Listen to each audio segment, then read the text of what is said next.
Welcome class 8th Sakina public school. Chemistry में हम अपना सेकंड चैप्टर एटॉमिक स्ट्रक्चर पढ़ रहे हैं। एटॉमिक स्ट्रक्चर में हमने सब एटॉमिक पार्टिकल्स के बारे में जाना और हमने ये जाना कि सब एटॉमिक पार्टिकल्स की डिस्कवरी कैसे कैसे हुई, कैसे इलेक्ट्रॉन की डिस्कवरी हुई कैथोड रेज के ज़रिए, कैसे प्रोटॉन की डिस्कवरी हुई, कैसे न्यूट्रॉन का पता चला जेम्स चैडविक के ज़रिए। ये सारी चीज़ें जब क्लियर हो गई तो फिर एटम का मॉडल पर डिस्कस होने लगा। उसके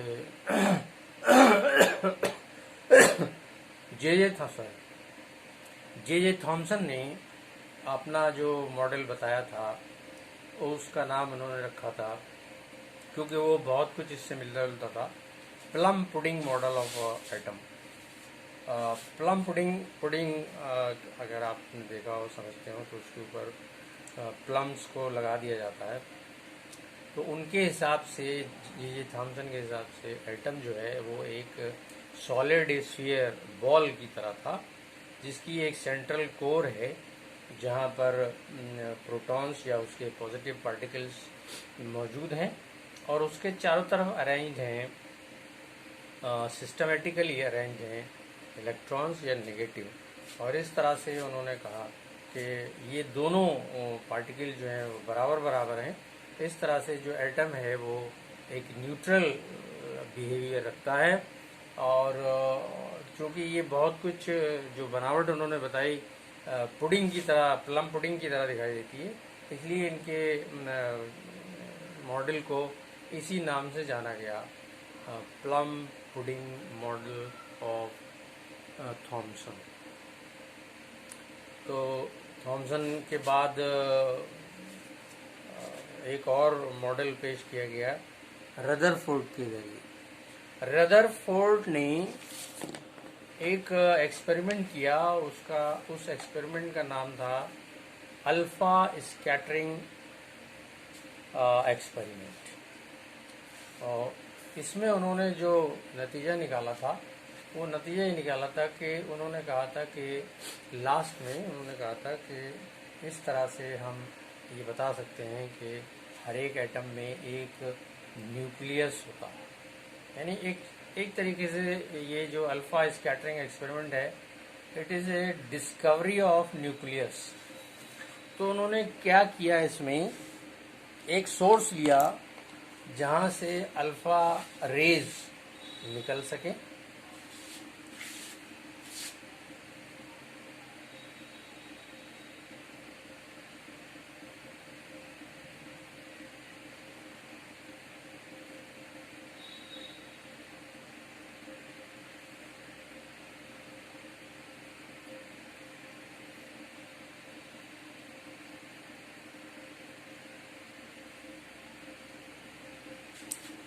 और उन्होंने एक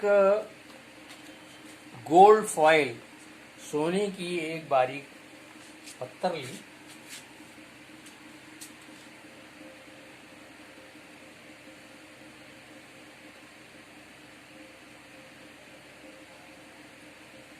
और इस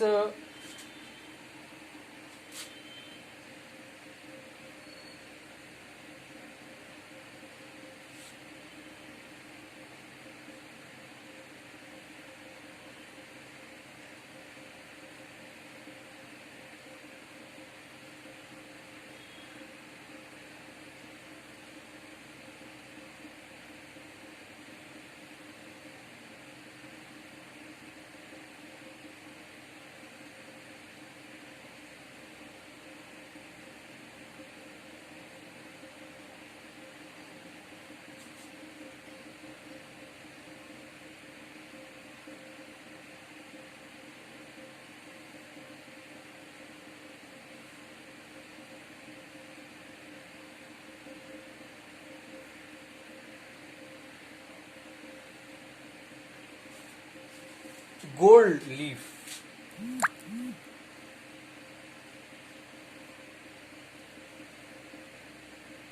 इस गोल्ड फॉइल को उन्होंने चारों तरफ से एक कवर लगाया जिंक ऑक्साइड का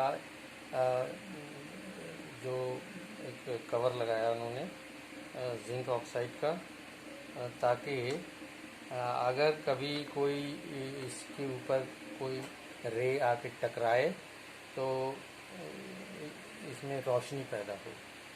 तो उसको फ्लोरेसेंट जिंक सल्फाइड कहते हैं। चारों तरफ लगा दी उन्होंने।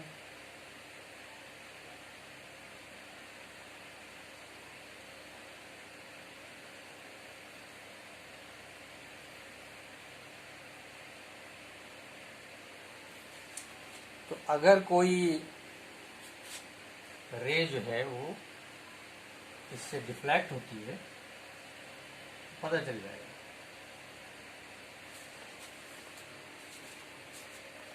तो इसको उन्होंने स्कैटरिंग पार्टिकल या अल्फा स्कैटरिंग एक्सपेरिमेंट का नाम दिया।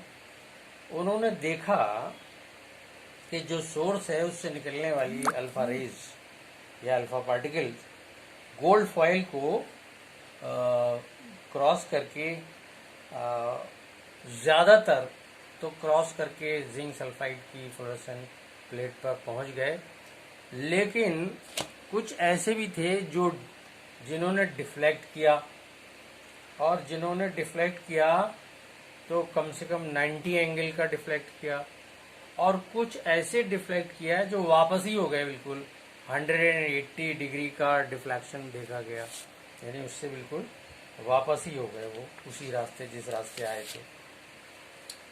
तो इस बेसिस पर उन्होंने मतलब कुछ कंक्लूड किया। तो उन्होंने कहा कि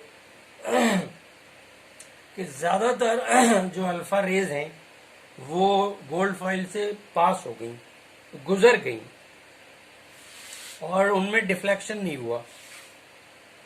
तो उन्होंने कहा कि एटम में बहुत सारा खाली जगह है जहां से वो ज़्यादातर गुजरी।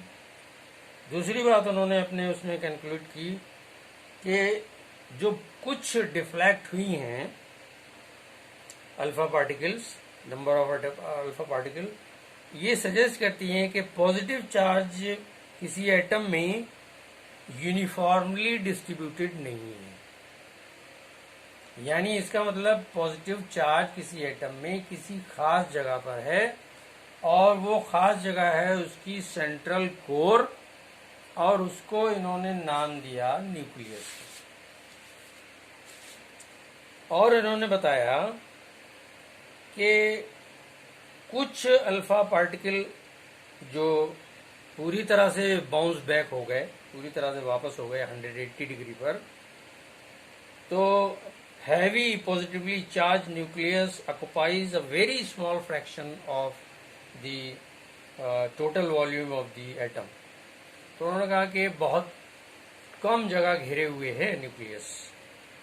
तो इसी बुनियाद पर उन्होंने न्यूक्लियस का इन्वेंशन किया कि भाई ये जो सेंट्रल कोर है, जहाँ पर हमको पता चला कि कुछ पॉजिटिव कंसंट्रेशन है, इसको हम न्यूक्लियस कहेंगे। और इसी में ये उन्होंने ही कहा था, और न्यूक्लियस में ही किसी एटम का टोटल मास कंसंट्रेट करता है। टोटल मास इसलिए कहा गया कि आपने शुरू में सुना होगा, हमने बताया था कि इलेक्ट्रॉन जो हैं वो हाइड्रोजन एटम के 1/1837 टाइम्स हल्के हैं, और जो ये तो इलेक्ट्रॉन बहुत ही हल्के 11.9 इंटू 10⁻³ किलोग्राम इनका वजन मास। जबकि प्रोटॉन जो हैं, जो पॉजिटिवली चार्ज पार्टिकल हैं, ये हाइड्रोजन एटम के बराबर हैं, 1837 इसका मास। तो ये तो भारी हुए। तो उन्होंने कहा कि टोटल मास जो है किसी भी एटम का उसके न्यूक्लियस में कंसंट्रेट करता है। और उन्होंने कहा कि जो न्यूक्लियस है उसके चारों तरफ इलेक्ट्रॉन जो हैं वो रिवॉल्व करते हैं, घूमते हैं। और उन्होंने कहा कि ये बिल्कुल वैसा ही है जैसे प्लैनेट्स का मूवमेंट है सन के चारों तरफ। तो इसको उन्होंने कह भी दिया प्लैनेटरी मॉडल, एटम का प्लैनेटरी मॉडल। उन्होंने कहा न्यूक्लियर सेंटर में है जस्ट लाइक सन, और प्लैनेट जो है उसके चारों तरफ घूम रहे हैं just like electron around the nucleus.